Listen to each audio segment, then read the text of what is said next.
దేవునికి మహిమ కలుగునుగాక. ఈ యొక్క టైటిల్ మరి బలాఢ్యుడా అనేది ప్రతి ఒక్క విశ్వాసికి, దేవుని యొక్క బిడ్డలకు దేవుడు ఇచ్చినటువంటి ఒక ఐడెంటిటీ, గుర్తింపు అయి ఉన్నది. ఆమేన్. అయితే బలాఢ్యుడా మనకి ఈ మాట విన్నప్పుడు ఒక వ్యక్తి మనకు గుర్తు రావాలి, అది గిద్యోను. సో అతనిని దేవుడు ఈ విధంగా పిలుస్తూ ఉన్నాడు, పరాక్రమం గల బలాఢ్యుడా అని పిలుస్తూ ఉన్నాడు. సో అతని గురించి కూడా మనం చూద్దాం. సో మొదటైతే ఈ యొక్క మాట వింటున్నప్పుడు, ఈ యొక్క పరాక్రమం గల బలాఢ్యుడా అనే ఈ మాట వింటున్నప్పుడు, ఇది దేవుడు నాకు ఇచ్చినటువంటి గుర్తింపు, ఇది నాకు ఇచ్చినటువంటి భాగ్యము, ఇది దేవుడు నాకు ఇచ్చినటువంటి కృప అని మనం స్వీకరించగలిగే వారముగా ఉండాలి. ఒకప్పుడు నిజమే మనం బలహీనులం, ఒకప్పుడు మనకి ఏది కూడా మన వల్ల కాని ఎన్నో ఉంటాయి, పరిస్థితుల్లో మనం ఓడిపోయిన వారముగా ఉండొచ్చు. కానీ ఎప్పుడైతే మనం ప్రభువుని అంగీకరించామో, సిలువ రక్తము చేత ఎప్పుడైతే మనము కడగబడి ఉన్నామో, ఎప్పుడైతే మనం రక్షింపబడి ఉన్నామో, దేవుడు మనకిస్తున్నటువంటి గుర్తింపు, మీరు ఇప్పుడు బలహీనులు కాదు కానీ మీరు ఇప్పుడు బలవంతులై ఉన్నారని దేవుడు మనతో మాట్లాడుతూ ఉన్నాడు. అయితే మొదటి కొరింథీయులకు రాసిన పత్రిక వద్దాం. కొరింథీయులకు రాసినటువంటి మొదటి పత్రిక 1వ అధ్యాయం. ఇక్కడ మరి దేవుని యొక్క లేఖనాలు మనందరితో మాట్లాడుతూ ఉన్నాయి. ఆయన ఎట్టి వారిని లోకములోంచి పిలుచుకున్నాడో మనకి ఇక్కడ ప్రభు జ్ఞాపకం చేస్తూ ఉన్నాడు. సో అవన్నీ కాదు కానీ 29వ వచనం ఒకసారి చదువుదాం. 29వ వచనం, కొరింథీయులకు రాసిన మొదటి పత్రిక 1వ అధ్యాయం 29వ వచనం. ఏ శరీరియు దేవుని ఎదుట అతిశయింపకుండునట్లు దేవుడు ఏర్పరచుకొని ఉన్నాడు. బలవంతులైన వారిని సిగ్గుపరచుటకు లోకములో బలహీనులైన వారిని దేవుడు ఏర్పరచుకొని ఉన్నాడు. ఎన్నికైన వారిని, జస్ట్ ఒక్క మాట చూద్దాం. బలవంతులైన వారిని సిగ్గుపరచుటకు లోకములో బలహీనులైన వారిని దేవుడు ఏర్పరచుకొని ఉన్నాడు. ఎవరు ఈ బలవంతులు, ఎవరి బలహీనులు అండి అంటే, బలవంతులు అది మేబీ నీ పరిస్థితి అయి ఉండొచ్చు, అపవాది అయి ఉండొచ్చు, ఈ లోకమై ఉండొచ్చు. కానీ ఆ బలవంతుడు అనే స్థితిని మనము సిగ్గుపరచటానికి లేదా ఓడించటానికి దేవుడంట ఈ లోకములో ఉన్నటువంటి మన వంటి బలహీనులను దేవుడు ఏర్పరచుకొని ఉన్నాడు అంట. ఆమేన్, హల్లెలూయా. అయితే దేవుడు బలహీనుల్ని ఏర్పరచుకున్నాడు, కరెక్టే. కానీ మనం బలహీనులమై ఉన్నప్పుడు దేవుడు మనల్ని అదే స్థితిలో ఉంచే దేవుడు కాదు, కానీ దేవుడు మనల్ని తన వాక్కు చేత, తన సన్నిధి చేత, తన అభిషేకము చేత, తన కృపల చేత మనల్ని బలవంతులు అనే స్వాస్థ్యములోనికి, స్థితిలోనికి దేవుడు మనల్ని నడిపించటానికి ఇష్టపడుతూ ఉన్నాడు. ఆమేన్. మన దేవుడు ఎప్పుడు కూడా నీవున్న స్థితిలోనే ఉంచే దేవుడు కాదు. దేవుడు నిన్ను పెంచి పోషించే దేవుడుగా ఉన్నాడు, నిన్ను బలపరిచే దేవుడుగా ఉన్నాడు. ఇంకా చెప్పాలి అంటే దేవుని వాక్యం ఎంత బలంగా మనతో మాట్లాడుతూ ఉంటుందండి అంటే, let the weak say I'm strong. బలహీనుడా నీవు బలవంతుడు అని చెప్పు అంటున్నాడు. అది మన విశ్వాసం, అది మన యొక్క నమ్మకమైనది. అంటే దేవుని మాటలో ఆ శక్తి ఉన్నదని మనం విశ్వసించి పలుకుతున్నటువంటి మాటలుగా ఉన్నాయి. సో శరీరకంగా, కుటుంబ పరంగా, లేకపోతే మన ఎదుట ఉన్నటువంటి వాతావరణాన్ని ప్రభావాలను బట్టి మనము సమ్టైమ్స్ బలహీనులుగా అగపడచ్చేమో, మన ఎదుటి వారికి బలహీనులుగా అగపడచ్చేమో, ఈ లోకానికి బలహీనులముగా అగపడచ్చేమో. కానీ దేవుడు నిన్ను ఎలా చూస్తున్నాడండి అంటే బలవంతుడుగా చూస్తూ ఉన్నాడు. నీవు లోకంలో ఉన్నప్పుడు బలహీనుడివే, కానీ ఆయనలో వచ్చినప్పుడు, ఆయన దగ్గరికి వచ్చినప్పుడు నీవు బలవంతుడుగా ఉంటావు. అందుకే దేవుని మాటలు ఈ విధంగా తెలియజేస్తున్నాయి, నాలో ఉన్నవాడు లోకంలో ఉన్నవాని కంటే గొప్పవాడై ఉన్నాడు. ఫిలిప్పులకు రాసిన పత్రికలో ఈ విధంగా రాయబడింది, I can do all things through Christ Jesus. నేను యేసుక్రీస్తు వారిని బట్టి సమస్తము ఇప్పుడు చేయగలిగిన వాడిగా ఉన్నాను. సో ఆ బలం ఎక్కడిది, ఆ సామర్థ్యం ఎక్కడిది, ఆ స్ట్రెంగ్త్ ఎక్కడిది అండి అంటే దేవుని వాక్యము నుంచి, ఆ సిలువ నుండి దేవుని యొక్క కృప చొప్పున మనమందరము పొందుకొని ఉన్నాము. దీన్ని మనం కాదనే వారంగా ఉండకూడదండి. నేను ఇందాక చెప్పినట్లు నీ శరీరము, నీ పరిస్థితులు, నీ చుట్టూ ఉన్న మనుషులు, నువ్వు వీక్ అని చెప్పొచ్చేమో, నువ్వు బలహీనుడు అని చెప్పొచ్చేమో, కానీ వారి మాటలు నువ్వు నమ్మటమో కాదు, నీ మాటలు నువ్వు నమ్మటమో కాదు, నీ ఆలోచనకు నువ్వు లోపడటం కాదు, కానీ దేవుని వాక్యము ఏదైతే చెప్తున్నదో దానికి నువ్వు లోబడి ఆ మాటలు నువ్వు స్వీకరించేవాడిగా ఉండాలి. Praise the Lord, hallelujah. So ఈరోజు నీవు నేను మనమందరము కూడా క్రీస్తులో బలవంతులముగా ఉన్నాం. అందుకే సిలువను గురించినటువంటి వార్త నశించుచున్న వారికి వెరుతనము కానీ రక్షించబడుతున్నటువంటి మనకి అది దేవుని యొక్క శక్తి అయి. దేవుని యొక్క శక్తి. సో ఆయన శక్తి ఈరోజు మనందరికీ ఇవ్వటానికి ఇష్టపడతా ఉన్నాడు. ఆయన ఎనర్జీ, ఆయన స్ట్రెంగ్త్ మనలో ఫ్లో అవటానికి ప్రభు ఎనేబుల్ చేసి ఉన్నాడు. దేవుడు ఆ కృపకి ద్వారము తెరిచి ఉన్నాడు. మనం ఇంకా కూడా మనం శరీరాన్ని బట్టి, మన పరిస్థితులను బట్టి మనం ఆగిపోయే వారం ఉండకూడదు. కానీ దేవుడు దేని నిమిత్తమైతే నిన్ను పిలుచుకొని ఉన్నాడో, దేని నిమిత్తమైతే దేవుడు నిన్ను ఏర్పాటు చేసుకొని ఉన్నాడో, దేని నిమిత్తమైతే దేవుడు నిన్ను నడిపించాలని ఉద్దేశము కలిగి ఉన్నాడో, ఆ ఉద్దేశంలోనికి మనం వచ్చే వారముగా ఉండాలి. శక్తి నశించుచున్న వారికి అది వెర్రితనము కానీ రక్షింపబడుతున్న మనకి అది దేవుని యొక్క శక్తిగా ఉన్నది. శక్తి అనే మాట డునామిస్ నుంచి వచ్చింది. ఒక డైనమైట్ అనే పదం నుంచి రాబడిన మాట అది. సో ఒక్కొక్కరు ఒక్కొక్క డైనమైట్ వంటి పవర్ కలిగినటువంటి వారు. మృతులను సైతము లేపిన వాని ఆత్మ అంట మనలో నివసిస్తూ ఉన్నది అంట. సో ఇంత గొప్ప శక్తి కలిగినటువంటి వాక్యము ఈరోజు మన దగ్గర ఉన్నదండి. ఆమేన్. శక్తి కలిగినటువంటి పరిశుద్ధ లేఖనాలు అని 2వ తిమోతికి రాసిన పత్రిక 3వ అధ్యాయంలో రాయబడింది. ఈ లేఖనాలు ఎటువంటి అంటే శక్తి కలిగిన పరిశుద్ధ లేఖనములు. ఇవి శక్తి లేని మాటలు కాదు, ఇవి శక్తి కలిగిన మాటలు. ఈ మాటలు వింటున్నప్పుడు ఆ శక్తి అనేది నీ ఆత్మలోకి, నీ ఆలోచనలోనికి, నీ మనస్సులోనికి, నీ హృదయంలోనికి ప్రవేశిస్తూ ఉంటుంది. దేవుడి మాటలు 2 అంచుల వాడిగలిగిన ఖడ్గము వంటివి. ఈ మాటలన్నీ మనందరికీ పరిచయమే, కానీ ఈ రాత్రి కాలం పరిశుద్ధాత్మ దేవుడు మనందరికీ కూడా వీటిని జ్ఞాపకం చేస్తూ ఉన్నాడు. నిన్ను దేవుడు ఎట్టి ఉద్దేశంతో పిలుచుకొని ఉన్నాడో, ఎట్టి ఉద్దేశంతో దేవుడు నిన్ను ఏర్పాటు చేసుకొని ఉన్నాడో దేవుడు జ్ఞాపకం చేస్తూ ఉన్నాడు. ఆయన దృష్టిలో ప్రతి ఒక్కరు సమమే. నీవు సిస్టర్ అయి ఉండొచ్చు, బ్రదర్ అయి ఉండొచ్చు. దేవుడు నిన్ను ఆయన పిల్లలుగానే చూస్తూ ఉన్నాడు. ఏ తేడా లేదు. యోహానికి రాసిన పత్రికలో రాయబడింది, దేవుని పిల్లలు అగుటకు ఆయన మనకి అధికారం ఇచ్చి ఉన్నాడు అంటున్నాడు. అధికారము అనే మాట, అథారిటీ. సో ఇవన్నీ కూడా బలాఢ్యులుగా ఉండటానికి దేవుడు మనకి ఈ మాటలను, ఈ వాగ్దానాలను దేవుడు మనకి ఇచ్చి ఉన్నాడు. సో ఇప్పుడు నువ్వు ఆయన అంగీకరించిన తర్వాత, ఆయన సన్నిధిలో నువ్వు నివసిస్తూ ఉన్నప్పుడు నువ్వు ఇంకా బలహీనుడువు కాదు, కానీ నీవు ఒక బలవంతుడుగా నీవు లేదా బలాఢ్యుడుగా నీవు నడవాలని దేవుడు కోరుతా ఉన్నాడు. ఎందుకు ఆ బలం? దేనికోసం ఆ బలం? దేనికోసం నేను మరి పరాక్రమము గల బలాఢ్యుడుగా నేను దేనికోసం ఉండాలి? ఎందుకండి అంటే మనం అందరము కూడా యుద్ధ వాతావరణంలో ఉన్నాం. ఒక వార్ అనేది ఎప్పుడు కూడా జరుగుతూనే ఉంటుంది మనలో, మన చుట్టూ, మన ఆలోచనలో, మన మనస్సులో. అది ఒక సమస్యగా అయి ఉండొచ్చు, లేదా శోధనగా అయి ఉండొచ్చు, లేకపోతే నీ భవిష్యత్తు విషయమే నీకు కలిగే భయమై ఉండొచ్చు, సందేహాలు అయి ఉండొచ్చు, రీజన్స్ అయి ఉండొచ్చు.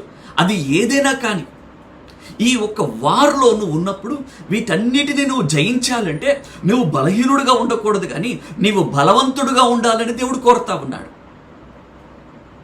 వీటికి మించి ఇంకా అపవాదైన సాతాను ఎప్పుడు ఎవరిని మృంగుదామా అని వాడు తిరుగులాడుతూ ఉన్నాడు. సో ఈ సాతాను తంత్రములన్నిటిని కూడా మనం జయించాలి అంటే నీవు ఈ లోకంలో బలవంతుడుగా ఉండాలి. హల్లెలూయా.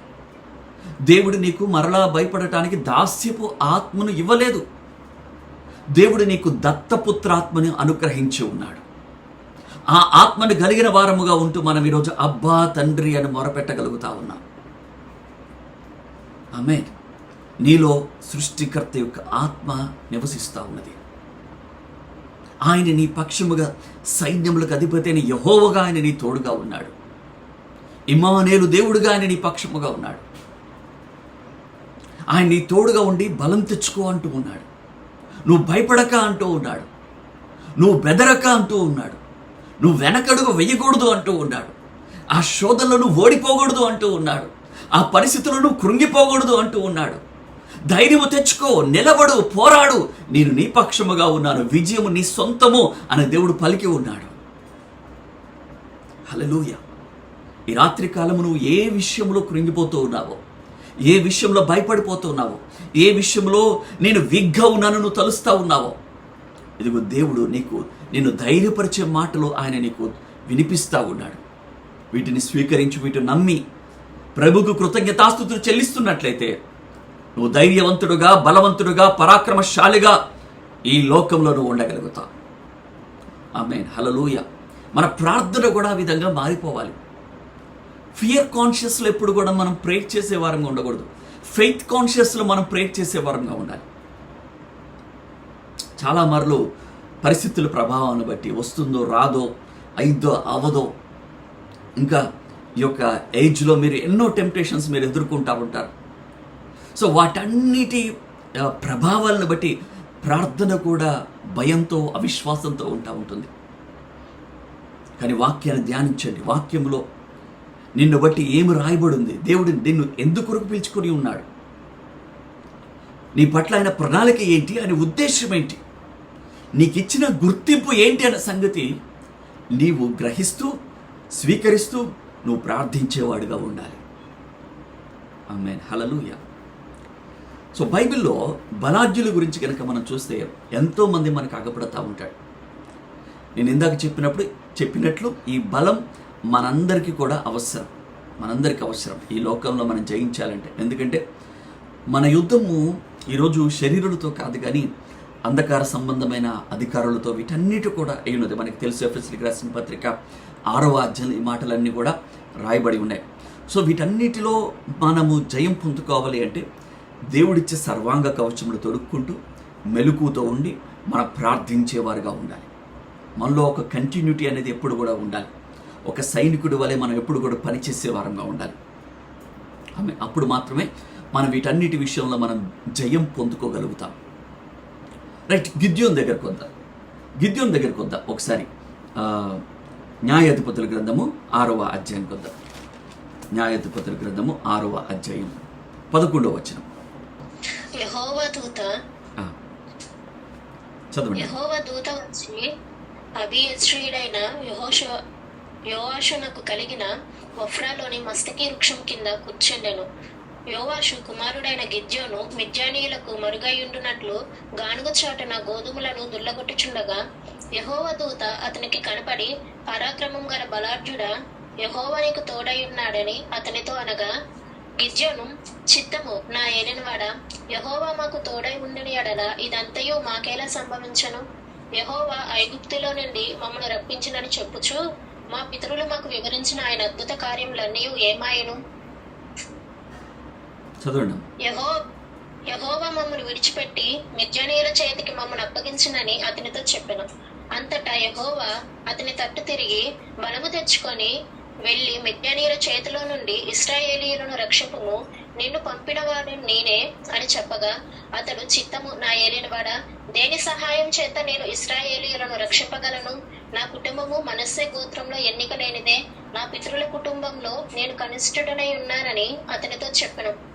అందుకు యెహోవా, అయినను ఏమి, నేను నీకు తోడై ఉందును గనుక ఒకే మనిషిని హతం చేసినట్లు మిద్యానీయులను నీవు హతం చేయదు అని సెలవిచ్చాను.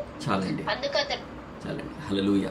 సో మేబీ ఈ మాటలన్నీ మీరు యూత్ మీటింగ్స్లో కానీ రకరకాల సందేశాలలో మీరు విని ఉండొచ్చు.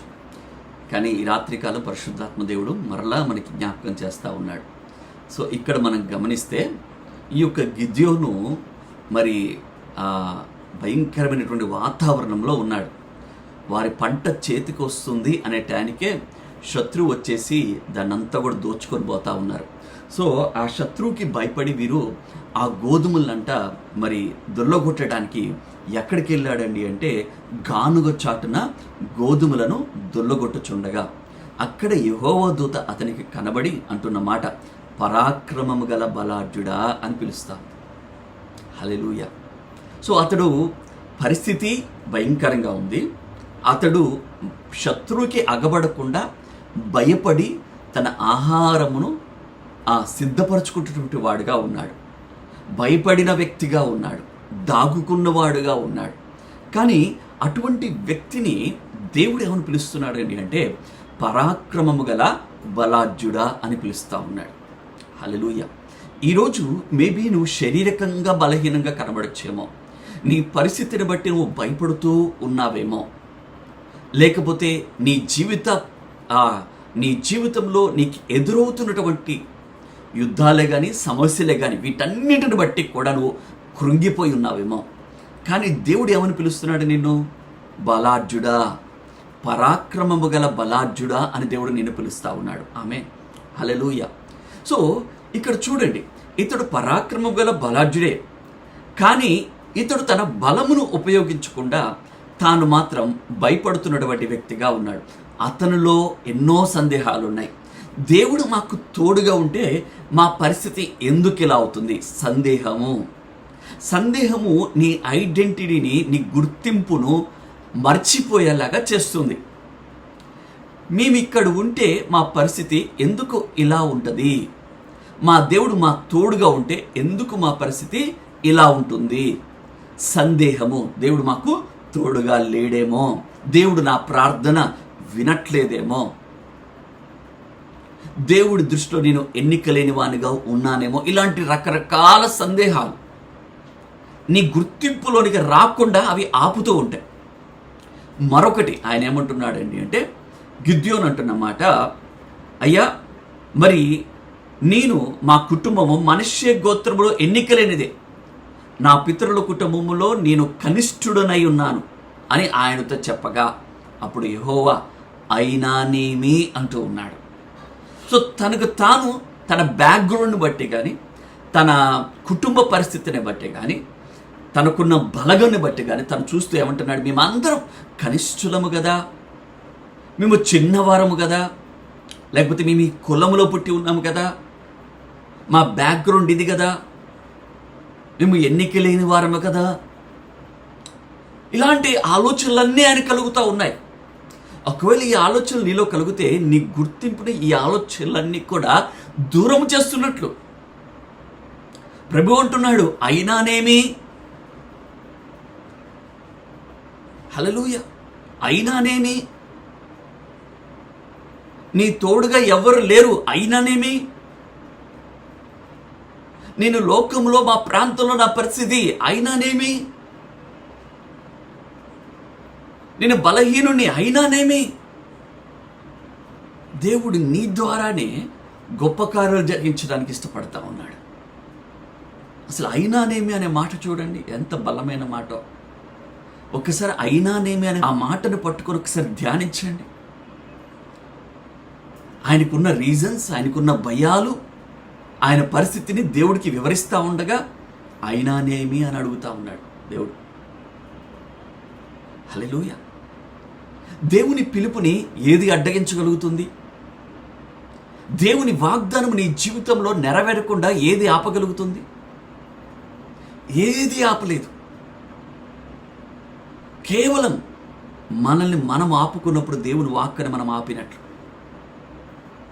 కానీ నిన్ను నీవు అటువంటి బౌండరీస్లో పెట్టుకోకూడదు. నిన్ను నీవు ఎప్పుడు కూడా లైక్ క్రొత్త తిత్తిలాగా నువ్వు చేసుకోవాలి. న్యూ వైన్ స్కిన్ అంటే సాగే గుణములో నువ్వు ఉండాలి. దేవుని వాక్యము కొరకు నువ్వు నీ హృదయాన్ని, నీ ఆత్మని, నీ మనసును విశాలపరచుకునేవాడుగా ఉండాలి. పరిస్థితులు నిన్నేం చేస్తాయండి అంటే కట్టేస్తాయి, బంధిస్తూ ఉంటాయి. బట్ దేవుడి ఆత్మ నేను విశాలపరుస్తూ ఉంటుంది. ఆమేన్. సో ఇంకా ఇతడు గోధుమలను దుల్లగొడతా ఉన్నాడు. గోధుమలను దుల్లగొడతా ఉన్నాడు. ఎక్కడ దుల్లగొడతా ఉన్నాడండి అంటే గానుగ చాటున. యాక్చువల్గా గానుగ దేని కొరకు వాడతారండి అంటే ద్రాక్ష రసము తీయటానికి వాడతారు. గోధుమలు దుల్లగొట్టే ప్లేస్ వేరే ఉంటుంది ఆ రోజుల్లో అంట. ఎత్తైన స్థలం మీదకి వెళ్ళి అక్కడ గోధుమలు దుల్లగొట్టేవారంట. అంటే ఆ యొక్క గాలికి పొట్టంతా ఎగిరిపోవటానికి గాలి వీచే కొంచెం ఎత్తైన ప్లేస్లోనికి వెళ్ళి గోధుమలను దుల్లగొట్టేవారు. సో ఇక్కడ మాత్రము ఆ ప్లేస్ ఎటువంటిదండి అంటే ఇది గానుగ చాటున అని పెట్టారు. సో ఇక్కడ రెండు రకాలుగా దీన్ని మనం అర్థం చేసుకోవచ్చు. రాంగ్ ప్లేస్లో రైట్ థింగ్ ఇతను చేస్తూ ఉన్నాడు. రాంగ్ ప్లేస్లో రైట్ థింగ్, దీన్ని ఈ విధంగా అర్థం చేసుకోవచ్చు. అంటే నీవు రాంగ్ ప్లేస్లో ఉండకూడదు. నీ ప్లేస్, నీవు నివసించే వాతావరణం అది దేవుని సన్నిధికి అనుగుణంగా ఉన్నదా అనే సంగతి మనం చూసుకోవాలి. రైట్. రెండో రకంగా దీని గురించి నేను ధ్యానిస్తున్నప్పుడు పరిశుద్ధాత్మ దేవుడు ఇంకొక ప్రత్యక్షత నాకు ఇచ్చాడు. సో ఇతడు పరాక్రమము గల బలాఢ్యుడే, కానీ ఇతను తనలో ఉన్న ఆలోచనలు బట్టి, భయాలను బట్టి మరి గిద్యోను ఆగిపోయిన వాడుగా ఉన్నాడు, భయపడుతున్న వ్యక్తిగా ఉన్నాడు. కానీ ఇతరులో ఇంకో కోణం ఒకటి ఉన్నది. దేవుడు ఇతనినే ఎందుకు ఎంచుకున్నాడు దాన్ని మనం ఆలోచించేద్దాం. గిద్యోను దగ్గరికి ఎందుకు వచ్చాడు? అక్కడ ఎంతోమంది ఉన్నారు, ఎన్నో గోత్రముల వారు ఉన్నారు, ఎంతోమంది బాధపడుతున్నటువంటి వారు కూడా ఉన్నారు. కానీ గిద్యోను దగ్గరికి వచ్చాడు. నేను ఇందాక చెప్పినప్పుడు గోధుమలు ఎత్తైన ప్లేస్లో వారు దాన్ని దుల్లగొడుతూ ఉంటారు ఆ పొట్టంతా ఎగిరిపోవటానికి. గానుగ మాత్రం లో ప్లేస్లో, కింద ప్లేస్లో ఉండేది. సో దాన్ని బట్టి మనం గ్రహించవచ్చు ఇతడు చాలా తగ్గింపు స్వభావము కలిగినటువంటి వ్యక్తి. మరి గిద్యోను ఎందులో బలాఢ్యుడిగా ఉన్నాడండి అంటే తగ్గింపు స్వభావములో బలాఢ్యుడిగా ఉన్నాడు. ఆమేన్, హల్లెలూయా, దేవునికి మహిమ కలుగును గాక. ఇంకా ఈయన ఎందులో బలాఢ్యుడిగా ఉన్నాడండి అంటే తమ పితరుల నుంచి దేవుడు జరిగించిన ఆశ్చర్యక్రియలన్నీ కూడా ఇతడు నేర్చుకున్నాడు లేదా విన్నాడు. పితరుల మాటలు విన్నటువంటి వాణిగా ఉన్నాడు, అందులో అతడు బలాఢ్యుడిగా ఉన్నాడు. ఆమేన్. నాయకుల మాటను విన్న వ్యక్తిగా ఉన్నాడు, సేవకుల మాటలకి లోబడుతున్న వ్యక్తిగా ఉన్నాడు, తన పితరుల మాటల్ని విన్న వ్యక్తిగా ఉన్నాడు, దేవుడి ఆశ్చర్యక్రియలన్నీ కూడా నేర్చుకున్న వ్యక్తిగా ఉన్నాడు. దేవునికి మహిమ కలుగును గాక. అందులో గిద్యోను బలవంతుడిగా ఉన్నాడు, బలాఢ్యుడిగా ఉన్నాడు. ప్రైజ్ ది లార్డ్, హల్లెలూయా, దేవునికి మహిమ కలుగును గాక. మరొక మాట 15వ వచనంలో చూద్దాం. ఇదే అధ్యాయంలో 15వ వచనం. అతడు చిత్తము నా ఏలినవాడా, దేని సహాయము చేత నేను ఇజ్రాయేలులను రక్షింపగలను. చూడండి, వెంటనే అతనిలో ఎన్ని సందేహాలున్నా చిత్తము నా ఏలినవాడ అనగా నీ చిత్తమే నా జీవితంలో నెరవేరునుగాక అంటే దేవుడి చిత్తాన్ని వెంటనే యాక్సెప్ట్ చేస్తున్నటువంటి వ్యక్తిగా ఉన్నాడు. అందులో అతడు బలాఢ్యుడిగా ఉన్నాడు. ఆమేన్. దేని సహాయము చేత నేను ఇజ్రాయిల్ని రక్షింపగలను. ఇతనిలో ఉన్నటువంటి ఇంకొక క్వాలిటీ, ఇజ్రాయెల్ వారిని నేను రక్షించాలి అని క్వాలిటీ, ఆ గుణము, ఆ ఆశ, ఆ ఆతృత ఈ గిద్యోనులో అగబడతా ఉన్నది. రక్షించాలి నా ప్రాంతాన్ని, రక్షించాలి నా వారిని, రక్షించాలి నా సహోదరులను, రక్షించాలి నా కొలీగ్స్ని. కానీ ఎలా? ఆ ఆశ ఉంటే చాలు, దేవుడు నిన్ను బలాఢ్యుడిగా వాడుకుంటాడు. Praise the Lord, hallelujah. So గిద్యోనులో ఉన్నటువంటి క్వాలిటీస్ ఇవి: తగ్గింపు స్వభావము, వినే స్వభావము, దేవుని చిత్తాన్ని యాక్సెప్ట్ చేసే స్వభావము, రక్షించాలి అనే ఆశ. ఇవి దేవుణ్ణి, దేవుని సన్నిధిని, దేవుని అభిషేకమును అట్రాక్ట్ చేశాయి. ఆమేన్. దేవుడు అతన్ని ఎంచుకునేలాగా చేశాయి. అందుకే దేవుడు ఇప్పుడు పిలుస్తూ ఉన్నాడు, పరాక్రమము గల బలాఢ్యుడా అని పిలుస్తూ ఉన్నాడు. హల్లెలూయా. ఈరోజు మనమందరము బలాఢ్యులమే. నీలో ఇంకా ఇలాంటి స్వభావాలు రావాలని దేవుడు కోరుతా ఉన్నాడు. ఇటువంటి విధేయత, తగ్గింపు కావాలని దేవుడు కోరుతా ఉన్నాడు. అందుకే మనం ఇందాక సిలువను గురించిన వార్త, నశించుచున్న వారికి వెర్రితనము కానీ రక్షించబడుతున్న ఒక కంటిన్యూస్ ప్రాసెస్ గురించి మాట్లాడుతూ ఉన్నాడు. మనము బాప్తిజము ద్వారా క్రీస్తు యేసుని రక్షకుడుగా అంగీకరించడాన్ని బట్టి మనం రక్షించబడ్డాం. బట్ సంపూర్ణ రక్షణ అనేది, ఈ రక్షణ అనేది ఒక కంటిన్యూస్ ప్రాసెస్. నువ్వు ఇందులో ఎన్నో అనుభవాలు నేర్చుకుంటావు. దేవుడి మాటలు, దేవుడి చిత్తాన్ని కనుగొనటం, దానికి లోబడటం, విధేయత చూపడటం, దేవుడు ఎన్నో అనుభవాలు నీకు నేర్పిస్తూ ఉంటాడు. ఈ ప్రాసెస్లో దేవుడు నిన్ను బలాఢ్యుడుగా దేవుడు నిన్ను నిలుపుతాడు. హల్లెలూయా.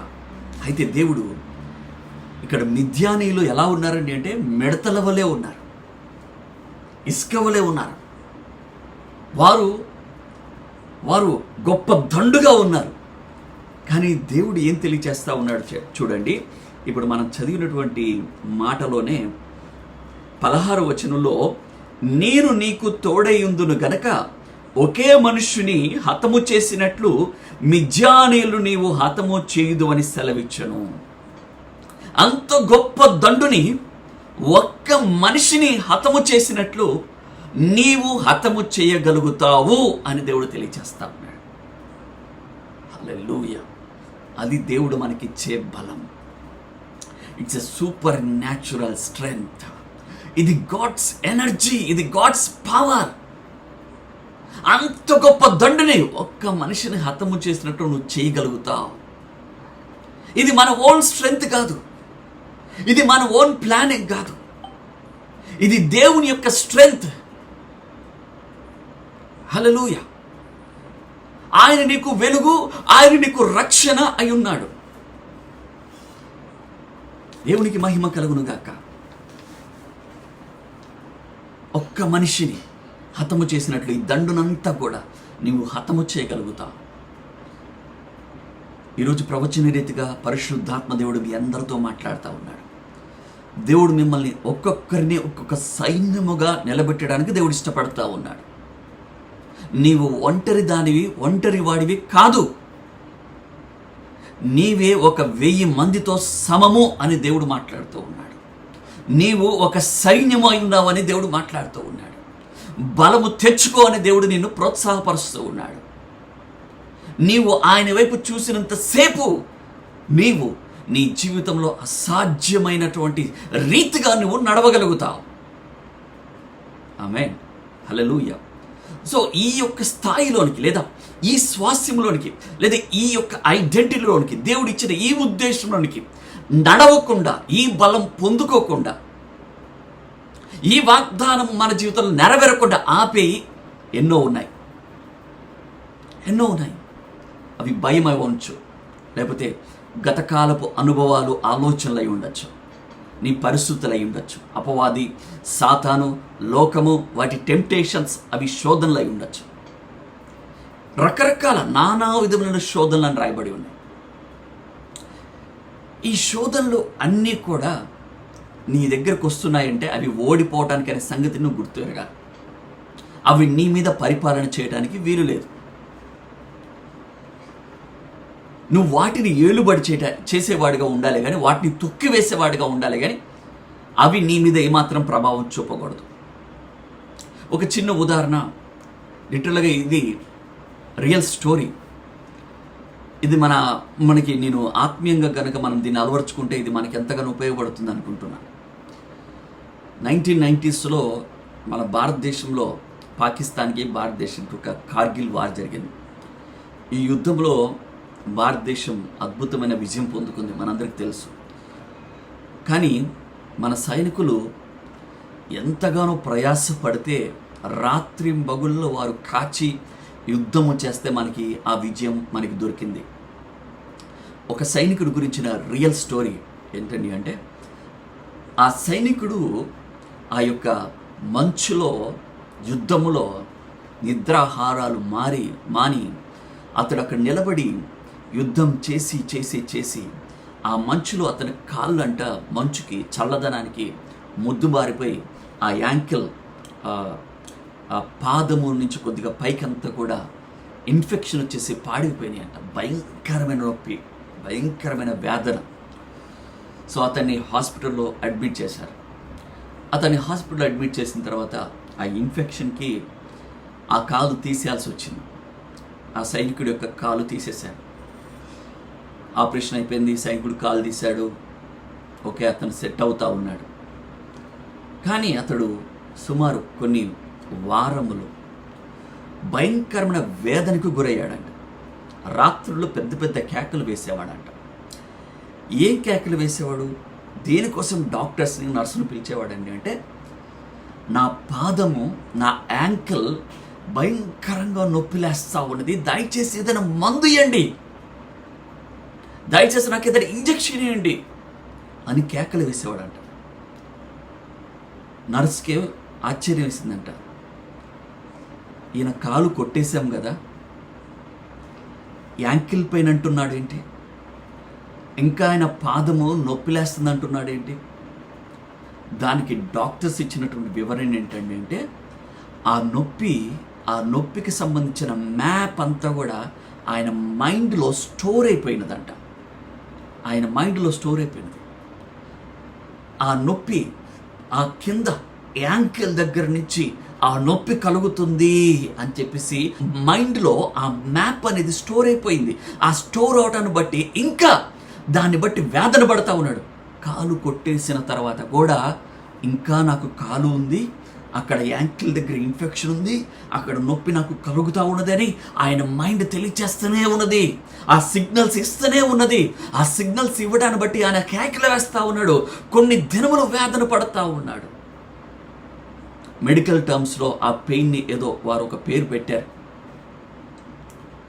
ఎప్పుడు పోయిద్ది ఆ నొప్పి అంటే, ఎప్పుడైతే ఆ మ్యాప్ అనేది రీస్టోర్ అవుతుందో, ఆ మ్యాప్ అనేది తిరిగి రీబిల్డ్ అవుతుందో, అప్పుడు ఆయన ఆ ఆలోచన నుంచి, ఆయన ఆ నొప్పి నుంచి ఆయన ఉపశమనం పొందుకోగలుగుతాడు.